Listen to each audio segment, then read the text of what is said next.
అది నేను అంటున్నానండి. What are you asking God today? ఎన్నోసార్లు మనం అడుగుతూ ఉంటాము, అక్కర్లేని వాటివి, చెత్తవి, అవసరం లేని వాటివి, మన ఉద్రేకాలు బట్టి మనము ఎవరినో అన్యురాల్ని ప్రేమించి, అన్యుణ్ణి ప్రేమించి, దేవా నీ చిత్తం అయితే జరిగించి, అది దేవుని చిత్తం కాదు అని రూఢిగా చెప్పాడు కదండి. ఇంకా దేవుని దేవా నీ చిత్తమైతే, నీ చిత్తమైతే, నీ చిత్తమైతే అని అడుగుతారు. ఎందుకు? ఆచారంగానా, లేకపోతే ఏదో దేవుని మెప్పించడానిక? ఎందుకు ఇంకా నీ చిత్తం పెట్టేది అక్కడ?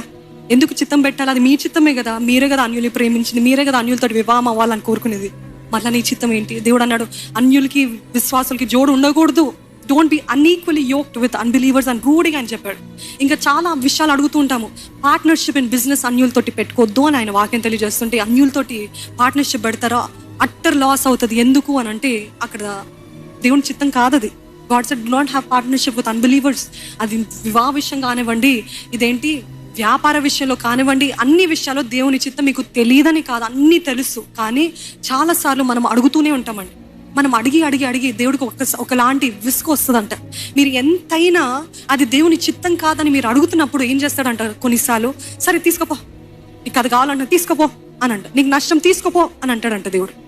అని అంటే అప్పుడు ఫస్ట్ మనం చాలా గంతులు వేస్తామంట, చప్పట్లు వేస్తామంట. మొదటి సంవత్సరం 2 సంవత్సరాలు హ్యాపీగా ఉంటామంట. దాని తర్వాత వస్తుంది 3వ సంవత్సరం నుండి తంట, శ్రమలు, కన్నీరు, బాధ, వేదన, ఇవన్నీ ఎందుకు వస్తున్నాయి దేవా అని మరలా ఆయన సన్నిధి పరిగెత్తుకొని వస్తాం. దేవా ఇది ఎందుకు అనుమతిస్తున్నాం అంటే, దేవుడు అనుమతించేది కాదండి, మీరే పొందుకున్నారు.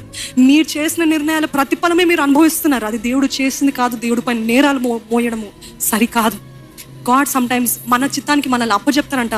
రోమీలకి రాసిన పత్రికలో 1వ అధ్యాయంలో 2వ అధ్యాయంలో ఉంటుంది, నేను వారి చిత్తానికి, వారి ఇష్టానికి నేను అప్పచెప్పేస్తానని దేవుడు అంత స్పష్టంగా చెప్తాడు. వారు అంత మూఢత్వంలో, అంత భయంకరమైన పాపపు స్థితిలో ఉన్నప్పుడు, ఎంత చెప్పినా వినకపోయినప్పుడు నేను ఇంకేం చేశాను, ఐ హ్యావ్ గివెన్ అప్.